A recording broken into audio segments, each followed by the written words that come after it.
Assalamualaikum warahmatullahi wabarakatuh. Bismillah, alhamdulillah, wassalatu wassalamu ala rasulillah wa ala alihi wa sahbihi wa mawalah. Allahumma sholli ala Muhammad wa ala ali Muhammad. Saudaraku sekalian dimanapun kita berada, semoga kita semua selalu dalam lindungan Allah Subhanahu wa ta'ala. Rezeki kita dibuka selebar-lebarnya oleh Allah. Segala urusan kita dipermudah, kita dijauhkan dari penyakit, musibah, dan seluruh mara bahaya. Dan kita selalu ditakdirkan menjadi orang yang beruntung dan diberikan keselamatan baik di dunia maupun di akhirat. Saudaraku sekalian, beberapa pekan yang lalu saya berziarah kubur, khususnya ziarah ke makam Wali Songo.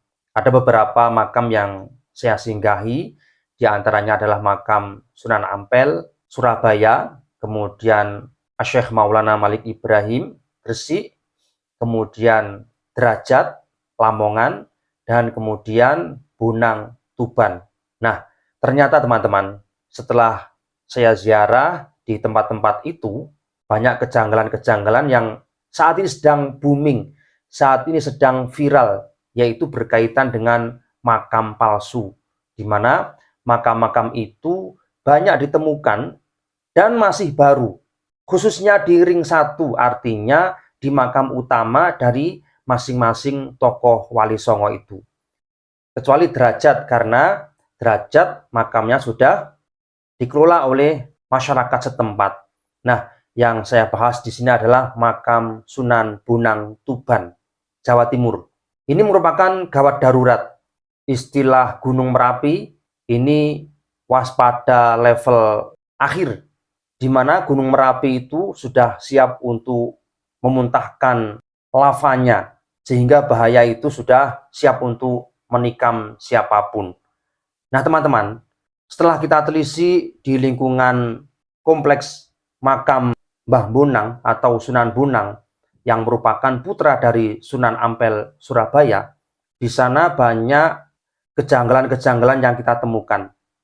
Dan teman-teman semua bisa buktikan ini, yaitu di makam Sunan Bonang, Tuban, yaitu banyaknya makam Habib dan Habibah dari klan Ba'alawi yang dituliskan di sekitar pemakaman itu. Semua ditempatkan di tempat-tempat strategis, dan kita tahu di ring 1, yaitu di Joglo, di mana Sunan Bonang ini dimakamkan. Di situ sekitar pemakaman itu antara 2 meter, 3 meter, sampai 6 meter, ini banyak makam-makam dari kaum Habib Ba'alawi. Nah teman-teman, seingat saya, pada saat saya masih kecil, itu belum ada batu nisan bertuliskan Habib A, Al-Jufri, Habib A, Al-Atos, itu belum ada. Namun ternyata teman-teman, keberadaan batu nisan ini ternyata belum lama, antara 3-4 tahun terakhir ini. Dan kita semua lolos dari pengetahuan itu. Artinya kita tidak sadar bahwa kita sudah dirasuki, sudah disusupi oleh klan Ba'alawi dari sebuah kultur tertentu. Dan kita baru sadar setelah adanya penelitian nasab Ba'alawi yang hasilnya adalah mardud atau tertolak. Artinya bukan lagi terputus, tapi memang tidak ada. Jalur nasab Ba'alawi yang dianggap atau diklaim sambung kepada Rasulullah, versi Ba'alawi, ini bukan lagi putus, tapi memang tidak ada. Dan ini sebuah pembodohan publik. Dan anehnya masyarakat juga meyakini dan mengiyakan keberadaan itu. Saudaraku sekalian, kita tahu pemakaman Sunan Bonang ada di ring 1 dan di tempat-tempat strategis. Misalnya di tempat masuk atau gerbang masuk pemakaman Sunan Bonang. Setelah kita hitung teman-teman ya, mulai dari ring 1, kemudian di tempat-tempat masuknya para peziarah, kemudian di dekat gapura, tempat peziarah mulai masuk, di situ nama-nama Ba'alawi tertuliskan di nisan yang ada di tempat-tempat strategis seperti itu. Dan jika kita hitung antara 60 lebih atau bahkan 70 lebih. Dan semuanya bisa dilihat dengan jelas oleh siapapun yang datang ke makam Sunan Bonang, Tuban. Walaupun sebetulnya teman-teman, makam Sunan Bonang ini juga mukhtalaf, artinya diperselisihkan mana yang benar. Karena disinyalir makam Sunan Bonang ini ada 3. Yang pertama di Rembang, Jawa Tengah, yang kedua di Tuban, Jawa Timur, kemudian yang ketiga di Pulau Bawean, yang saat ini ikut Kabupaten Gresik. Nah, kira-kira mana yang benar? Wallahu a'lam. Namun, kenyataannya yang banyak dikunjungi oleh masyarakat, khususnya kaum Nahdliyin, yaitu makam Sunan Bonang yang ada di Tuban. Karena Tuban ini di zaman dulu merupakan jalur utama lalu lalang para imigran dan para pedagang dari luar negeri, yaitu pusat dermaganya di Kabupaten Tuban, Jawa Timur. Sehingga tidak asing jika Sunan Bonang ini diyakini makamnya ada di Tuban, Jawa Timur. Karena di Tuban juga ada makam lain yaitu Syekh Asmoro Kondi. Ini juga sama, makam tua yang banyak diziarahi oleh masyarakat. Namun beliau tidak terhitung salah satu dari Wali Songo ini.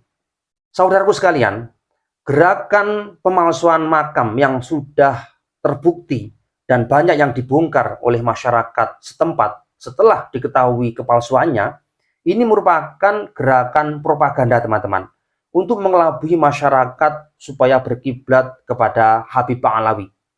Dan trik ini ternyata sudah dilakukan oleh penjajah-penjajah sebelumnya, yaitu tuan bagi Ba'alawi itu sendiri, yaitu dari Belanda dan Jepang, di mana Ba'alawi merupakan bawahan dari Belanda dan Jepang itu, teman-teman. Misalkan pada saat Jepang menguasai Indonesia, Jepang melakukan propaganda yaitu dengan gerakan 3A, yaitu Nippon Pemimpin Asia, kemudian Nippon Pelindung Asia, dan yang ketiga adalah Nippon Cahaya Asia, di mana semuanya ini merupakan bentuk pengelabuhan supaya masyarakat itu berkiblat kepada Jepang dan menganggap bahwa Jepang itu adalah pahlawan, pelindung bagi masyarakat, bapak bagi masyarakat Indonesia, dan Indonesia merupakan bawahan dari Jepang. Nah, ini propaganda yang disebarkan oleh Jepang kepada masyarakat, dan pada saat itu banyak masyarakat yang meyakini dan mengiyakan dengan propaganda Jepang seperti itu. Sama dengan klan Ba'alawi seperti ini. Bagi kaum muhibbin yang ta'assub buta, fanatik buta terhadap doktrin yang sudah ditancapkan oleh Ba'alawi, maka sangat sulit untuk kita menyadarkan mereka. Walaupun kita beri hujah, walaupun kita beri bukti, walaupun kita beri pemahaman, baik melalui Al-Quran, hadis, maupun sejarah, mereka tetap menolak. Kenapa? Karena sudah terlanjur masuk ke alam bawah sadar mereka, bahwa kebodohan ini merupakan pemahaman kebenaran, yang oleh mereka dianggap mutlak kebenarannya itu. Dan ini ternyata bukan hanya kaum juhala, teman-teman, bukan kaum bodoh, tapi ustadz-ustadz pun ada yang tetap fanatik terhadap status Ba'alawi yang mengaku dzurriyyah Rasulullah, dan mereka tetap membela bahwa mereka betul-betul dzurriyyah Rasulullah, padahal faktanya tidak seperti itu, baik secara kepustakaan maupun secara ilmu genetik, yaitu tes DNA. Tes DNA-nya juga melenceng. Secara kepustakaan mereka juga bukan dzurriyyah Rasulullah Shallallahu Alaihi Wasallam. Nah, setelah Jepang, kemudian Jepang kalah, Belanda ingin kembali menguasai Indonesia. Sama, mereka juga melakukan propaganda. Misalkan Belanda memasang foto Indonesia, yaitu peta Indonesia yang begitu besar, kemudian disandingkan dengan peta kecil yang merupakan gambar atau foto dari pemerintahan Belanda. Karena Belanda ini kecil, teman-teman. Kalau kita ukur sekitar seluas Jawa Timur. Nah, propaganda ini berfungsi untuk mengelabui masyarakat. Supaya apa?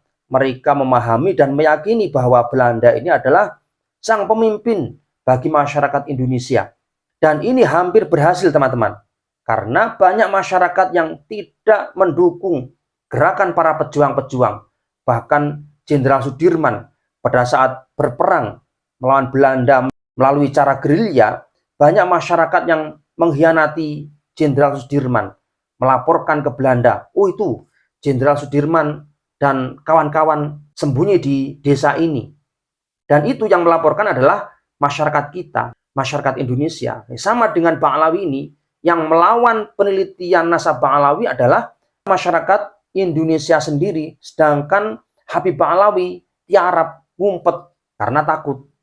Sedangkan yang diadu adalah masyarakat sesama pribumi Nusantara ini. Saudaraku sekalian, gerakan propaganda Ba'alawi supaya masyarakat menganggap bahwa Ba'alawi adalah bagian dari Indonesia, yaitu salah satunya dengan cara membuat makam-makam palsu seperti itu, dengan dilabeli tahun tertentu, supaya masyarakat menganggap bahwa Ba'alawi ini memang sudah berada di Indonesia selama beratus-ratus tahun atau selama berabad-abad. Dengan begitu, masyarakat bisa tunduk dan menjadi muhibbin bagi mereka. Apalagi Indonesia ini kebanyakan dihuni oleh masyarakat NU. Artinya keagamaan yang banyak diikuti adalah model kultur Nahdlatul Ulama. Sehingga mereka tahu medan yang mereka jajah. Masyarakat NU mudah dikuasai hanya dengan merubah kostum jubah. Orang biasa, nggak pernah ngaji, nggak pernah sekolah.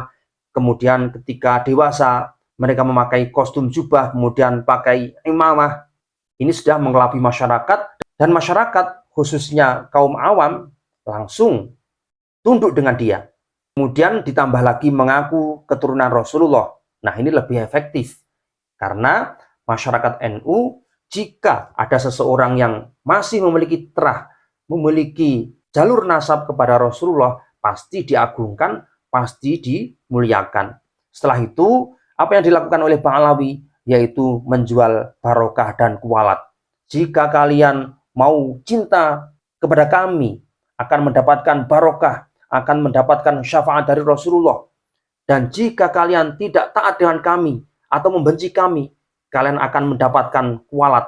Nah, dengan iming-iming barokah dan mengancam kualat ini, masyarakat NU level bawah mudah dikuasai, teman-teman. Nah, ini adalah trik propaganda dari Belanda. Namun bedanya, Ba'alawi ini melalui jalur agama, yaitu keberagamaan yang ada di Indonesia, mereka kuasai, lalu titik-titik tertentu akan mereka pukul, termasuk ini, menjual nasab Rasulullah, merubah kostum mereka dengan cara memakai jubah dan imamah, kemudian menjual barokah dan menakut-nakuti kualat, kemudian mengiming-imingi keramat untuk masyarakat.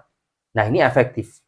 Namun teman-teman, walaupun sepintar apapun cara mereka untuk mengelabui masyarakat, jika waktunya sudah tiba, Allah akan membuka. Seperti saat ini. Walaupun Habib Ba'alawi seolah-olah dulu dianggap manusia suci dan berhasil membuat settingan bahwa dirinya makhluk suci, merupakan muslim kelas pertama, namun jika Allah menunjukkan kebenarannya, maka mudah bagi mereka untuk tumbang. Dan sekarang masyarakat tidak lagi percaya, kecuali hanya sisa-sisa masyarakat yang jahil, yang mudah dibodohi. Saudaraku sekalian, gerakan memalsukan makam tidak asing bagi Ba'alawi. Karena sudah diawali dengan memalsukan nasab, maka juga dilanjutkan dengan gerakan pemalsuan di sektor lain. Misalkan dari awal, mulai memalsukan makam, bertujuan untuk mengaburkan sejarah, supaya masyarakat Indonesia ini lupa dengan jati dirinya, lupa dengan sejarah aslinya, dan mereka mengiyakan dan mengaminkan sejarah yang ditawarkan oleh Ba'alawi. Ini pertama, tujuan untuk memalsukan nasab. Kemudian yang kedua, memalsukan hadis untuk mengelabui masyarakat. Misalkan, jika kalian tidak mencintai para habib, maka sama halnya kalian tidak mencintai Rasulullah. Barang siapa yang tidak mencintai Rasulullah, maka tidak akan mendapatkan syafaatnya di yaumil qiyamah. Contohnya seperti itu. Itu bentuk dari memalsukan hadis bertujuan untuk mengelabui masyarakat.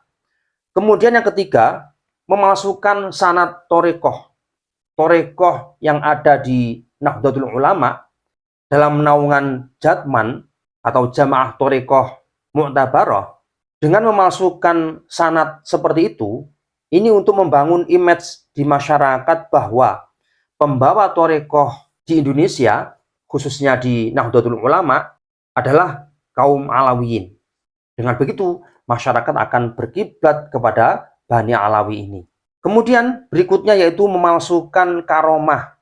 Misalkan saat berceramah sering menceritakan keramat-keramat dari klan Pahlawi yang terdahulu, misalkan Faqih Muqaddam dan Habib-habib yang lain. Bertujuan untuk menundukkan masyarakat supaya tidak berani melawan mereka, karena mereka memiliki keramat yang begitu besar. Misalkan melempar biji kurma langsung berbuah, kemudian mampu mi'raj bertemu Allah dalam sehari 70 kali, kemudian bisa merubah benda menjadi emas. Itu apa tujuannya? Yaitu untuk mengelabui masyarakat, khususnya masyarakat level bawah yang tidak memiliki pendidikan baik agama maupun umum, sehingga mereka mudah dikuasai oleh Pahlawi. Dan ini hampir berhasil teman-teman. Tapi alhamdulillah Allah menyelamatkan kita, dan kita semua sadar bahwa semua yang dibawa oleh Pahlawi adalah palsu dan sebuah pembohongan besar. Oleh karena itu, khususnya masyarakat Tuban dan umumnya masyarakat Indonesia, karena yang baru saya temukan ini di Tuban, makam Mbah Bonang atau Sunan Bonang di Tuban, Jawa Timur, saya pribadi memberi himbauan, waspadalah dan terus cari tahu, silahkan ditelisik, silahkan diteliti lagi. Siapa yang memasang batu nisan Pahlawi atau Habib Pahlawi di sekitar makam Sunan Bonang? Nah, teliti terlebih dahulu. Jika makam itu asli, maka biarkan, berarti memang betul-betul Pahlawi dimakamkan di situ. Dan jika itu palsu, maka segera bongkar. Karena apa? Masyarakat setempat dan para peziarah tidak pernah menyaksikan adanya Habib Pahlawi yang meninggal atau wafat kemudian dimakamkan di tempat itu. Lalu kenapa tiba-tiba ada nama Habib dan Habibah yang ada di sekitar makam Sunan Bonang? Dan jumlahnya tidak sedikit, lebih dari 60. Lalu kapan proses pemakamannya? Nah, ini perlu dipertanyakan teman-teman. Bagi masyarakat Nahdlatul Ulama khususnya, dan masyarakat Muslim se-Indonesia umumnya, berhati-hatilah dengan keberadaan Habib Pahlawi ini yang mengaku sebagai dzurriyyah Rasulullah dan ternyata palsu. Dan kita temukan bahwa data-data yang ada, semuanya yang diklaim oleh Pahlawi juga palsu. Keramat palsu, jubah palsu, ajaran palsu, makam palsu. Maka kepalsuan ini jika kita ikuti, maka kita juga akan mengikuti ajaran agama palsu yang jauh dari ajaran Rasulullah SAW. Sementara seperti itu, silakan jika ingin berkomentar, tulis di kolom komentar. Wallahu a'lam bishawab. Assalamualaikum warahmatullahi wabarakatuh.